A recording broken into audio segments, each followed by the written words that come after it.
Hi there, my name is Troy Parfit, and I'm the author of The Devil and His Due, How Jordan Peterson Plagiarizes Adolf Hitler. In this episode, QAnon has nothing on Jordan Peterson. I'm going to describe the cultic beliefs of QAnon and the Jordan Peterson phenomenon. QAnon is a far-right or alt-right cult whose members believe that a secretive group of Satan-worshipping pedophiles controls everything from politicians to journalists. This elusive cabal traffics children for sex and hopes to oust President Donald Trump. Force for good. Sometime soon, Trump will usher in a judgment day known as the Storm, on which the demonologist pedophiles will be rounded up and incarcerated. The FBI has labeled QAnon a domestic terrorism threat.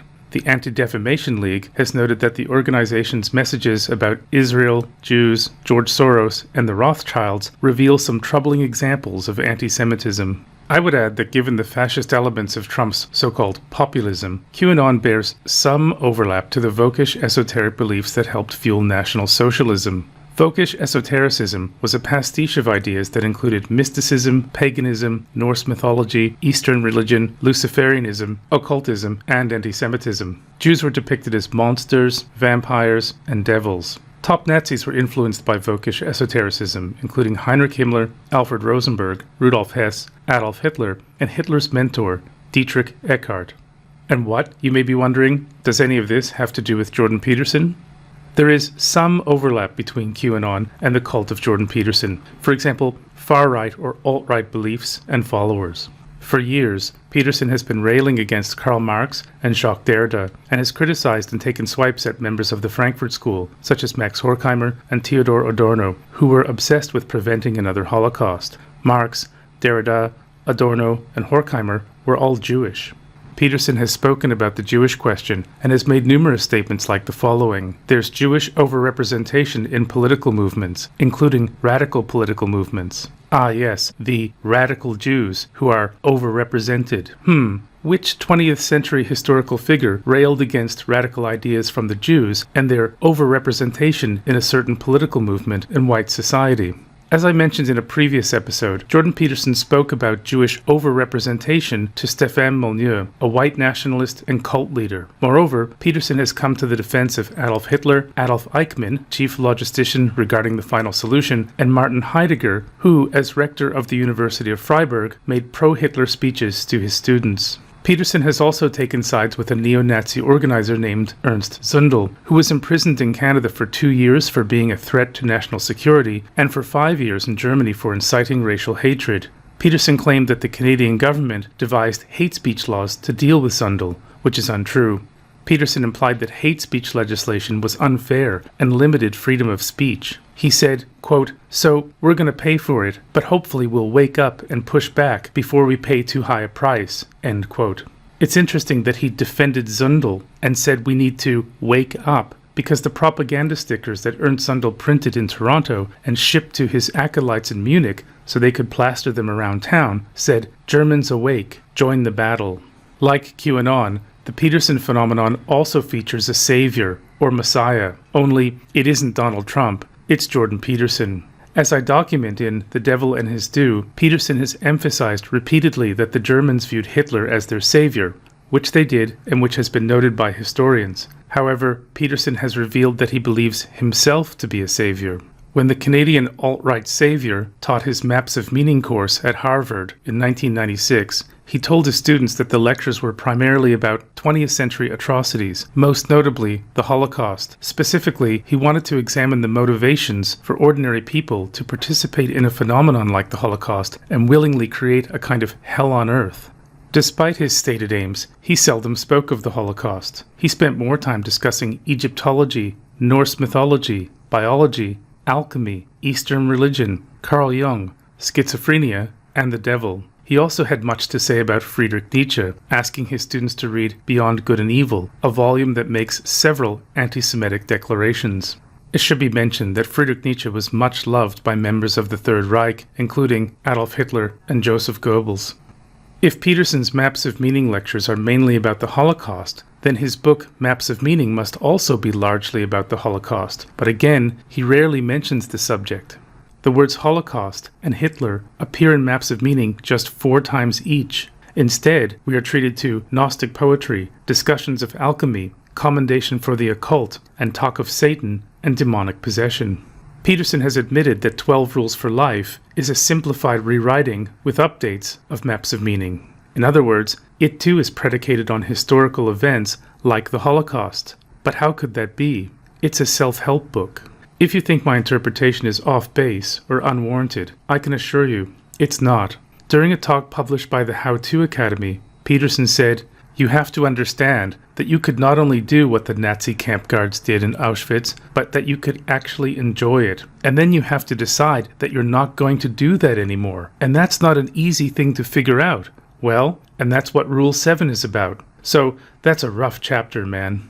One problem here is that no one would read Rule 7, pursue what is meaningful, not what is expedient, and think it was about their capacity to brutalize Jews at Auschwitz. The chapter does mention Nazi concentration camps, but only in passing. For example, Peterson admits that he has, quote, "the capacity to act like a Nazi camp guard or a torturer of children in a dungeon," end quote.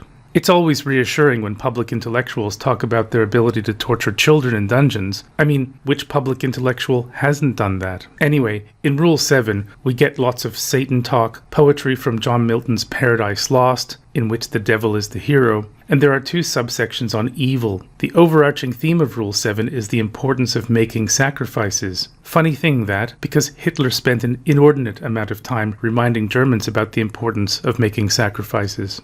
Peterson's belief system is predicated on the dominance hierarchy. When he mentions this rubric on stage, he often air draws a triangle. He has said that his dominance hierarchy has 10 levels and takes the form of an Egyptian pyramid over which there floats or soars the all-seeing eye of Horus. In 12 Rules for Life, Peterson describes a vision he had where he was Horus, soaring over a city of pyramids.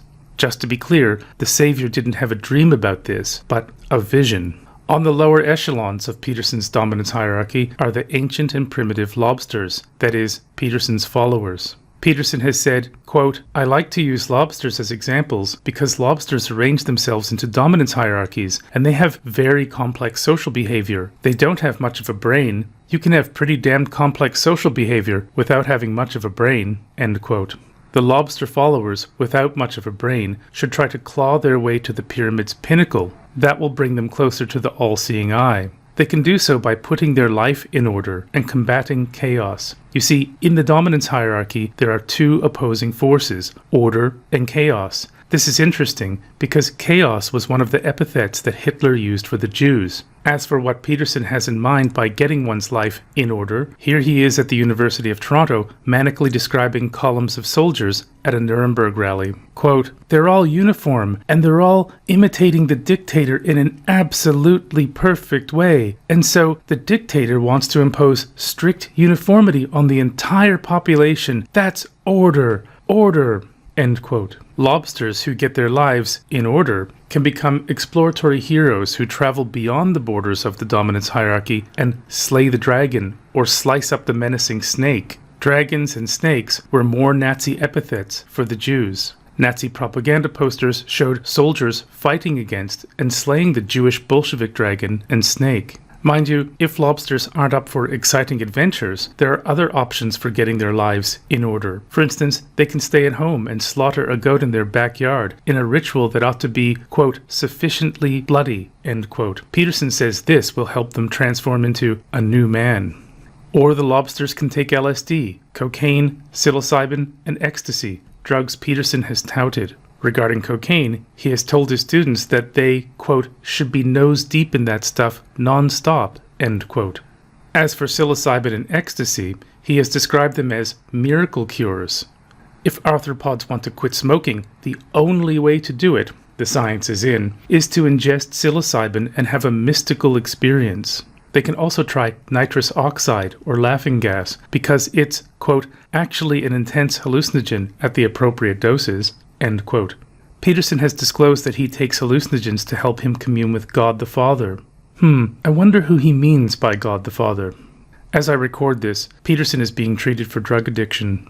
Lobsters who are uninterested in banned substances might consider artificially fortifying one of their children, which Peterson considered for years. He has said that he thought seriously about outfitting his son Julian, when he was a toddler, with a metallic skeleton and a cast iron exoskeleton, along with a computerized intelligence that far superseded his own. You'll be happy to know that Jordan Peterson didn't actually trick out Julian with metal parts or computer chips, because he eventually realized that if he turned his son into a robot, he wouldn't have been the same kid. Peterson's legion of fans, the lobsters who don't have much of a brain, adore their guru and attack anyone who criticizes him. He's helping them get better, because before Peterson came on the scene, with his dominance hierarchy and his all-seeing eye of Horus, they weren't doing so well. He's helping them to get their lives in order, so they can confront the chaos. Maybe one day, they'll work up the courage to go slay a Bolshevik dragon or snake. So, as you can see, QAnon has some overlap with the Jordan Peterson phenomenon, but clearly, in terms of cultic strangeness, it has some catching up to do. Thanks for listening, and please hit like and subscribe.